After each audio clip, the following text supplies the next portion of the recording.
Hello class 12. Okay, so since we were discussing the important question and answers of the proposal and we had completed till question number 14, today we'll start from question number 15. Okay, we'll continue from question number 15. The question is, describe the second quarrel between Lomov and Natalia, और दूसरा shade है question का, मतलब answer same होगा but दूसरे तरीके से sentence जो क्वेश्चन जो है वो है how Lomov and Natalia quarrelled over a hunting dog. Okay, ये डॉग एपिसोड वाला क्वेश्चन है जहाँ पे like both of them argue अपने डॉग्स को लेकर. ठीक है, कि किसका डॉग सुपीरियर है, इस चीज़ को लेकर जो आर्ग्यूमेंट होती है दोनों में. The answer to this question is, after the first quarrel over Oxen Meadows, Natalia tries not to argue with Lomov anymore. पहला क्वारल जब हो जाता है तो नटालिया ट्राइज कि वो लाइक काम डाउन रहे और आर्ग्यू ना करे लोमोव से, but they again start fighting over the hunting dogs. लेकिन फिर से टॉपिक शुरू हो जाता है और जो उन लोग के रिस्पेक्टिव डॉग्स रहते हैं, जैसे शिबकोव का स्क्वीज़र और लोमोव का गेस, इन दोनों डॉग्स की सुपीरियरिटी को लेकर उन दोनों में फिर से आर्ग्यूमेंट शुरू हो जाती है. सेकेंड आर्ग्यूमेंट जो होती है, Lomov describes that his dog Guess is the best and he has spent 125 rubles for him. Lomov क्या बोलता है that उसने जो उसका जो डॉग है Guess वो सबसे अच्छा है, बेस्ट है, और उसने 125 रबल्स उसके लिए लाइक खर्च किए हैं, लाइक उसको 125 रबल्स में ख़रीदा है. Natalia says that it is very costly because they have a better dog for just 85 rubles. Natalia क्या बोलकर रिटालिएट करती है, क्या बोलकर आर्ग्यूमेंट उसे करती है कि हम लोगों ने तो 85 रबल्स में ख़रीदा है अपने स्क्वीज़र को, जो कि गैस से बहुत बेहतर है. Then Lomov starts mentioning faults in their dog, Squeezer. Lomov इसके बाद स्क्वीज़र की खामियां निकालने लगता है, उसके अंदर फॉल्ट्स निकालने लगता है. He says that squeezer is overshot and he is not a good Hunter. क्या बोलता है वो, स्क्वीज़र ओवरशॉट है एंड हंटर भी अच्छा नहीं है वो. Natalia then describes Squeezer as pure and young dog and Guess as impure, ugly and old dog. Now Natalia, what does she say? She says that Squeezer जो है वो pure breed का है and he is a young dog, वेराज gas जो है एक तो वो इम्प्योर ब्रीड का है, मिक्स ब्रीड रहता है वो, he is ugly to look at and old dog है वो. ठीक है. Chubukov also joins the argument and claims that their dog is the best one. शिबकोव भी उस आर्ग्यूमेंट को लाइक ज्वाइन करके नटालिया के सपोर्ट में बोलने लगता है कि उन लोगों का जो डॉग है squeezer, that dog is the best one. They then leave the topic of dog and start abusing each other's family members. इसके बाद जब डॉग का लाइक टॉपिक एंड होने लगता है, वो ख़त्म होने लगता है, तो उसके बाद फिर लाइक एक दूसरे के फैमिली मेम्बर्स को वो लोग बैड नेम्स शुरू कर देते हैं बोलना, लाइक अब्यूज़ करना शुरू कर देते हैं. Okay, next question, question number 16. She is willing. Who says this and to whom? What is followed by this and why? Now she is willing. किसने बोला, किससे बोला, and इसके बाद क्या होता है और क्यों?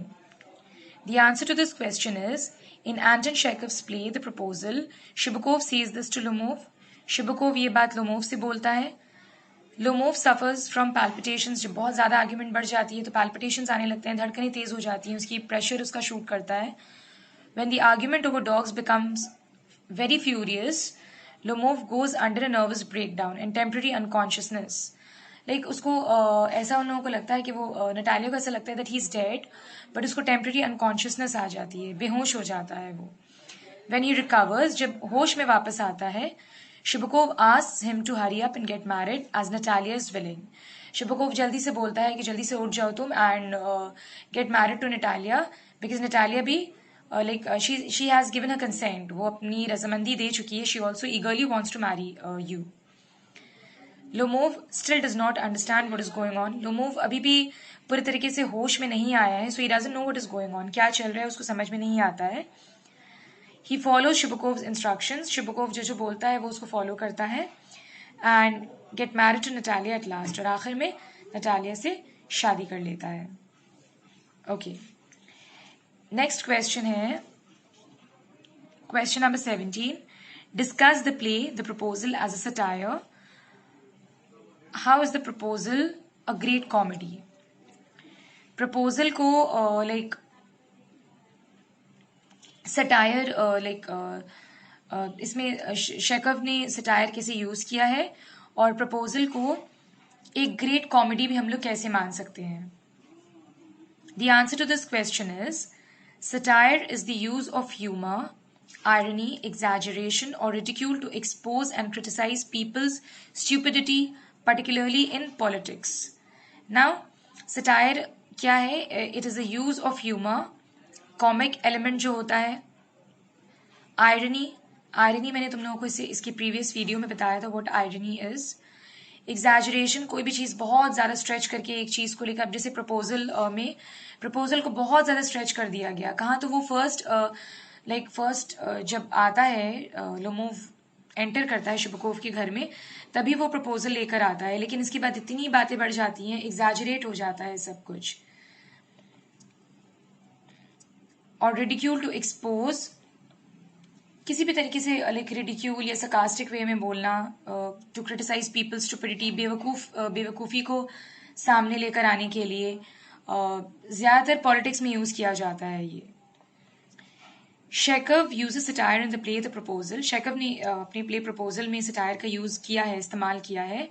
To poke fun at the snobby rich families, जो बहुत ज़्यादा लाइक रिच फैमिलीज जो प्राउड होते हैं अपने आप को लेकर या बहुत ज़्यादा स्टेटस मेंटेन करने वाले लोग होते हैं, इस चीज़ पर लाइक व्यंग करने के लिए शेकव ने सटायर का इस्तेमाल किया है अपने प्ले में. Who would start looking for their sons and daughters to marry into other rich families. Proposal में किस तरीके से, जैसे जो रिच फैमिलीज है, जैसे लैंड ओनर थे शिबुकोव, सो ही वाज लाइक वो बहुत खुश हो जाते हैं सुनकर that Chubukov Lomov wants to get married to Natalia, because Lomov भी वैसे ही लैंड ओनर था, तो उनका स्टेटस भी मेंटेन हो जाता और उनकी जो जिम्मेदारी थी अपनी ग्रोन अप अनमैरिड डॉटर को शादी करवाने की, वो जिम्मेदारी भी उनकी पूरी हो जाती. Now, how is proposal a great comedy? The proposal is a great comedy. It is because of the characters and subject matter and how they behave. जो कैरेक्टर्स हैं, जिस तरीके से बिहेव करते हैं वो लोग, जिस तरीके से एक दूसरे के साथ पेश आते हैं वो लोग. Natalia, Lomov and Chubukov fight over foolish things. बहुत सिली थिंग्स को लेकर झगड़ पड़ते हैं वो लोग, बेवकूफ़ी की बातें करते हैं वो लोग. All these create a lot of laughter, जिसकी वजह से हम लोगों को हंसी आती है. कॉमेडी एक लाइक हो जाती है इस प्ले में. The verbal fights over oxen meadows and dogs are all full of humour. जो वर्बल फाइट्स हैं, लाइक जो आर्ग्यूमेंट है ऑक्सन मेडोज को लेकर या डॉग्स को लेकर, सब कुछ ही ह्यूमर से भरा हुआ है, लाइक लाफ्टर, जिसकी वजह से हम लोग को लाइक एक्सपीरियंस करते हैं हम लोग. Okay, the next question number 18, and this will be your last question from the proposal. What is the theme of the play the proposal? ये जो proposal जो play पढ़ा है तुम लोगों ने, इसका theme क्या है?